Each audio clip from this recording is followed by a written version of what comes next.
How you doing? This is the guy from Pittsburgh. Well, in this video I want to talk about this guy on Bellgab. Irritates the hell out of me. He's a total idiot. He doesn't know anything. He thinks he knows everything. He's a troll.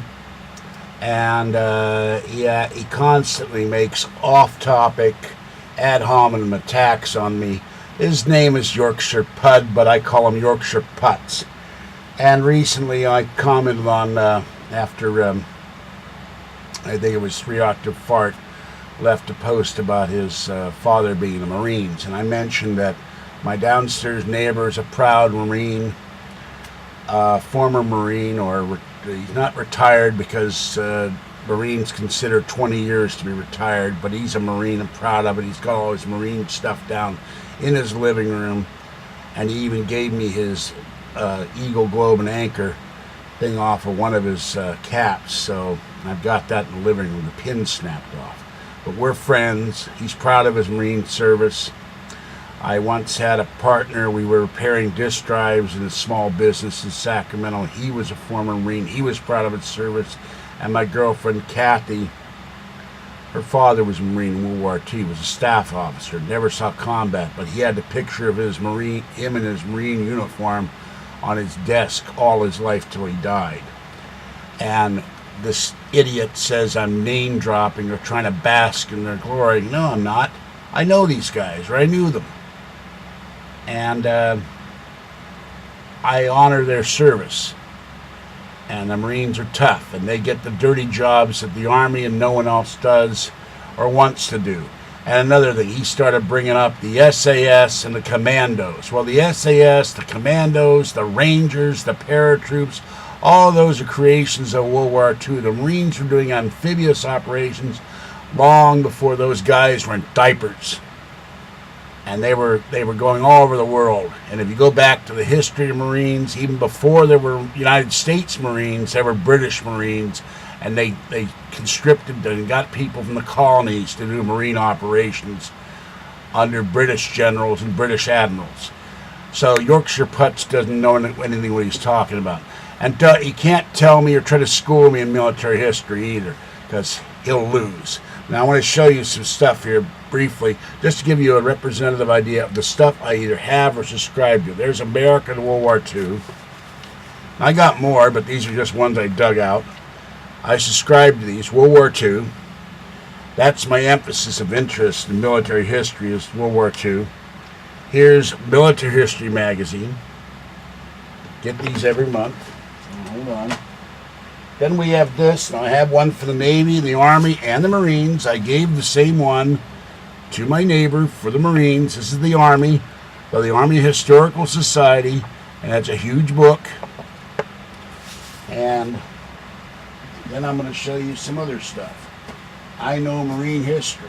Now this is the oldest book I have right now on the Marines. This is rather beat up. This is from 1947 by Colonel James Devereaux himself, hero of Wake Island, who underwent captivity with a lot of other Marines. And unfortunately, civilians on Wake Island got beheaded. They were forced to dig their own graves. Here's another one by E.B. Sledge, famous Marine with the old breed at Okinawa and Pelew. Here's the Siege of Atlanta, 1864. I'm going to show you some more. Here's another one. Invasion Diary, Sicily and Italy, Richard Trudascus. Here's Caesar's Gallic War to show you I don't just concentrate on the new stuff. And here's three more. I used to have thousands of books before I lost my storage in 2001 because a woman couldn't keep her accounting right. There's Stephen Ambrose, Americans at War. I have a large George Patton collection. Here's one of the books, The Armies of George S. Patton. And finally, the last book in this stack, Stephen Ambrose, The Wild Blue, about bomber crews over Germany. So, Putz, don't try to tell me that you know more about history and American history and military history than I do. I have still dozens of books in here on military history. I played war games going back to Fletcher Pratt's Naval War Games rules. We were using model ships at the Presidio Gymnasium. I've done sand table with active military people when I was a kid. Sand table war games. I've gamed just about every major battle in history with my wargaming group, Maroney and my friends in the 70s and 80s. We met every week and gamed except when we were playing Dungeons and Dragons, or AD&D back then. We fought the Civil War. We fought the entire Pacific War. We fought war in the East and Russia. We fought World War II. We fought Napoleonics. And to study my part in the battle, because I would take the one side or one general or one army, I would study on that particular area of expertise so I knew it backwards and forwards. And when I didn't know, I'd ask Maroney. He's got thousands more books than I ever had on military history, going back as far as the year 1000.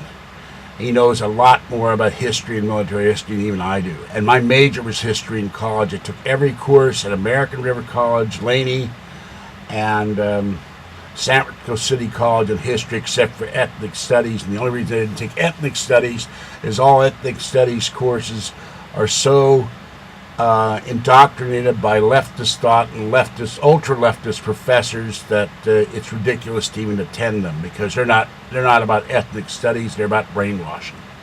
So Yorkshire Putz, shut up. You don't have a clue what you're talking about. All right, this is the guy from Pittsburgh. I'll do another video or two, and then I'm going to take a walk to Starbucks. And by the way, to the guy who said I do $10 coffee, I wouldn't pay $10 for a cup of coffee, except if I had the money to buy that Civet coffee, which costs $800 a cup. I go down there and I get a $2 or whatever the hell it is for a medium coffee, and sometimes a large. And I've had 2 cups of coffee already, so I'm a little coffeeed out. So I might just buy a piece of lemon cake or something. But most of this pastries at Starbucks I don't care for. They're too greasy. And they went to their own bakery, and it was a major mistake. They used to have a really good bakery, and but I don't need a lot of pastry there either. I get a big tall glass of ice water, and I either sit inside, or if it's nice enough and I don't know how hot it's going to be today, I sit outside on one of the tables and I read my book, and I get on the internet with their Wi-Fi. And that's what I'll be doing when I get done with all these videos, because I need to get out of the house for a while. And went out with Kathy yesterday, had a nice lunch, we had a nice time, and no, I was not hitting her or anything else. So we hugged a lot, and we enjoyed ourselves. So because I have one guy, Art Bell Fan 1, kept pestering me with inboxes saying I need psychiatric help, and he can go to hell too. I'm tired of his crap. His emails are all not blocked as spam. One of Maroney's friends, Lloyd, is a psychiatrist. He interviewed me years ago, and he said there's nothing wrong with you, and considering your history, it's a miracle you didn't go insane or catatonic with your parents. And so don't give me any crap about starting in my parents. I have unresolved issues with my mother and my father, who's been dead long ago. I got to get over that. It took my friend Paul 5 years to get over his unresolved issue with his parents when he died. And Maroney had unresolved issues with his parents for reasons I'm not going to get into. But Maroney's been my friend since 6 months before I met Kathy, and Paul's been my friend since I was 16. These people know me, and the people on Bellgab that have bothered to take the time out to talk to me at length, like Cunandero 81, Area 51 drone, unfortunately Little Chris, who now I can't stand because he's a serial liar, and he promises stuff and makes promises he never keeps. And that's why I don't want to talk to him, man. He's also a you-know-what disturber. So I have no desire to talk to him. So Drone saying I want to talk to him. I haven't talked to Little Chris in several months. And he demanded I come back. The only way he would talk to me is if I bring the litter box or the cat box back to the same format that we had before. And that will happen eventually, but there will be a little changes in the format. Drone and I have talked about this. Oh yeah, I've also talked to Art Bell Fan 1 on the phone, and Also, I talked last week to Justin, my forum administrator, where it's finally stopped snowing up there. It's going to be hot today. So, and some poor bastard in Dallas got shot. He took pictures of snow for the first time, and some yahoos went by. They don't know if they were Muslims or whatever. He was a Muslim. They shot and killed him because he was taking pictures of snow, and that's terrible. All right, this is the guy from Pittsburgh. I'll be back in a few minutes with another video. And Free Art Bell, Free Art Bell's Bumper Music, and Free to Duck, and I'll catch you next time. Bye-bye.